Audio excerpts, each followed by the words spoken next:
The wind wailed through the city's underbelly, where shadows clung like ghosts. Under a dim street lamp, Thomas knelt on a worn blanket, his rough hands stroking Rusty's matted fur. The German shepherd's amber eyes shone with loyalty, a light in Thomas's grey world. Once a carpenter, he'd crafted furniture for families, his hands steady with purpose. But a recession stole his trade, savings and hope leaving only Rusty, a puppy from better days. They shared dumpster scraps and rare kindness, their bond a shield against the cold streets. Thomas whispered, "You're my family, boy."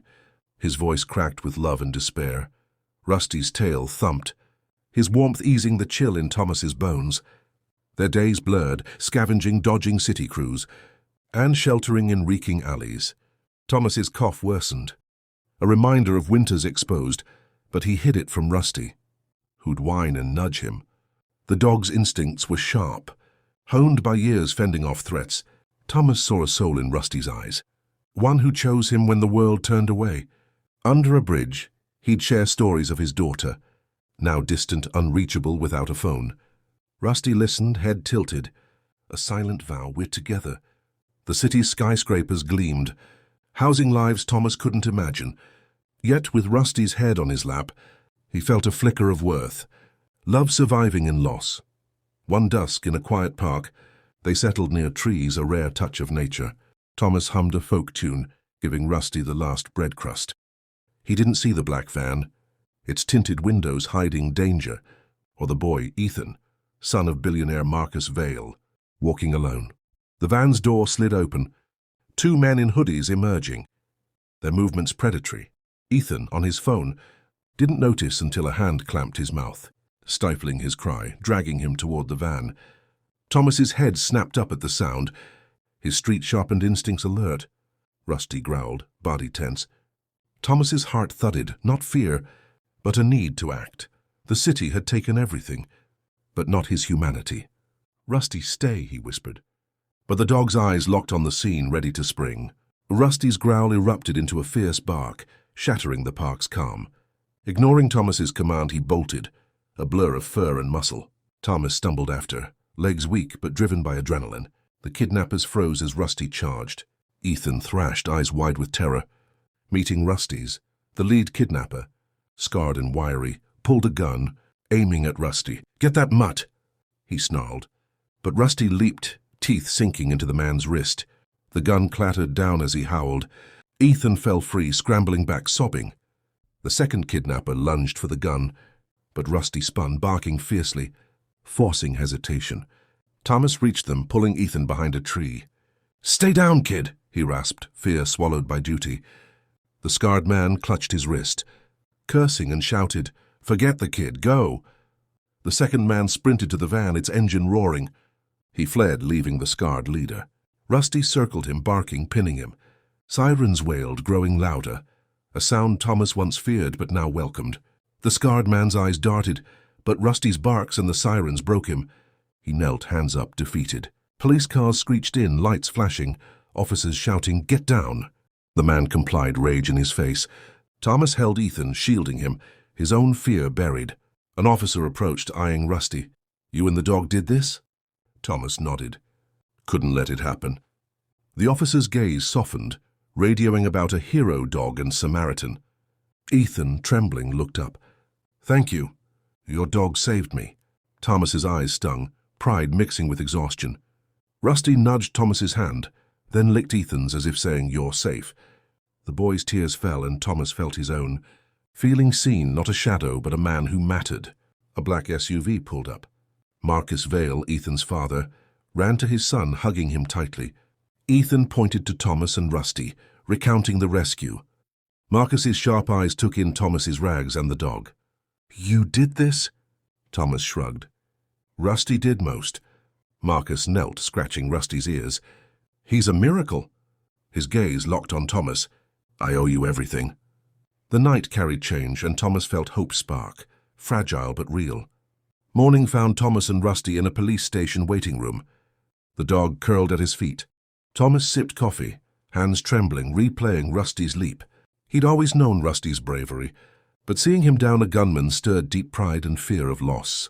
The station buzzed, officers murmuring about the billionaire's son and unlikely heroes.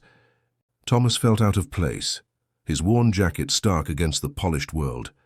An officer's blanket for Rusty warmed him, a fleeting sense of belonging. Marcus arrived, commanding yet grateful, with Ethan now calmer, eyes on Rusty. "My son's alive because of you," Marcus said.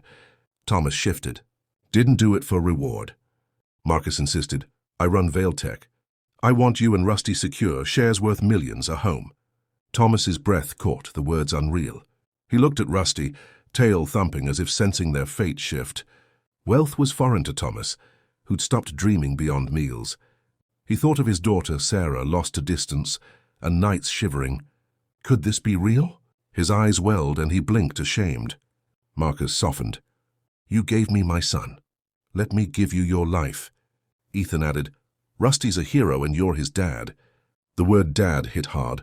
Thomas nodded, throat tight. Marcus's assistant gave him a lawyer's card for the shares and housing. Outside, the city seemed brighter. Thomas knelt, forehead to Rusty's. "You saved us, boy." The dog's breath steadied him, grounding a dreamlike moment. Thomas imagined a future, warmth, safety, maybe Sarah. Hope was heavy, but Rusty's gaze anchored him. They'd face this together. The street's weight lingered, but Rusty's nudge promised more. Thomas tucked the card away, fingers brushing frayed fabric, a reminder of what he was leaving. He felt seen, not as a vagrant, but a man with purpose. Rusty trotted beside him, proud despite his scruffy look. The city, once hostile, now held possibility.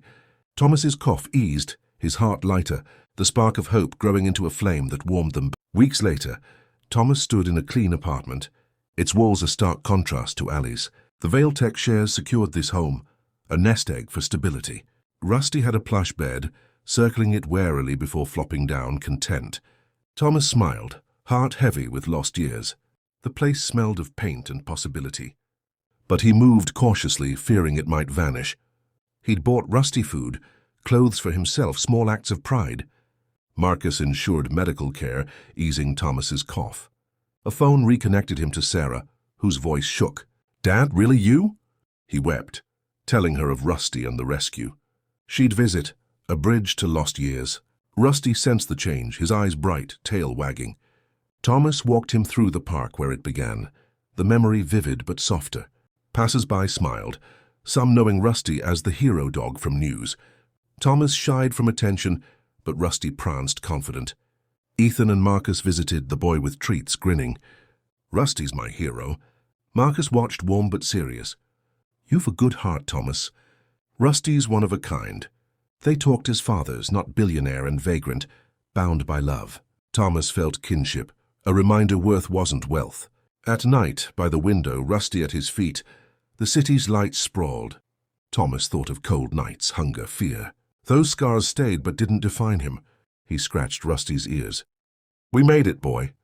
Tears came, not sorrow but gratitude. For Rusty's loyalty, the chance to rebuild, love that carried them. The city hummed, and Thomas felt part of it, not a shadow, but a man with a future. He volunteered at shelters, sharing stories of Rusty's courage, sparking hope. Each night, Rusty's nudge reminded him of their journey.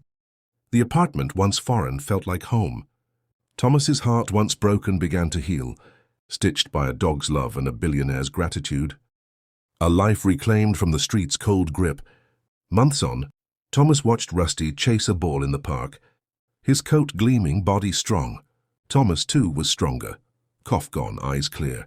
He wore a new jacket, a quiet pride. Sarah's visit healed old wounds, her laugh calling Rusty brother. The shares ensured security, but Rusty's love gave purpose. Thomas volunteered at shelters, sharing their story, hoping to inspire. Rusty, beside him, seemed to understand, his nudges a reminder of their bond. A reporter wrote of the hero dog, spreading donations to shelters, a ripple of their bravery.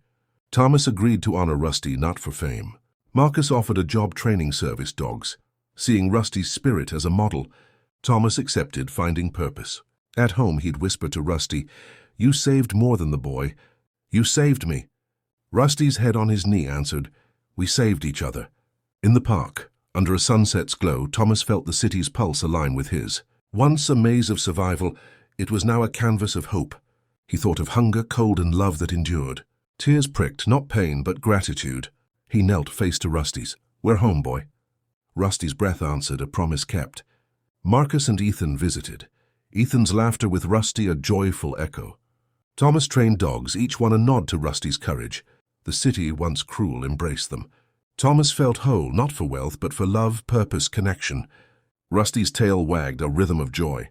Thomas's heart, once heavy, soared. They'd gone from shadows to richness, not just money, but a life full. The sunset painted hope, and Thomas knew their story of loyalty.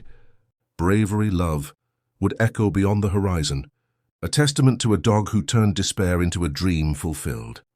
Subscribe to my channel.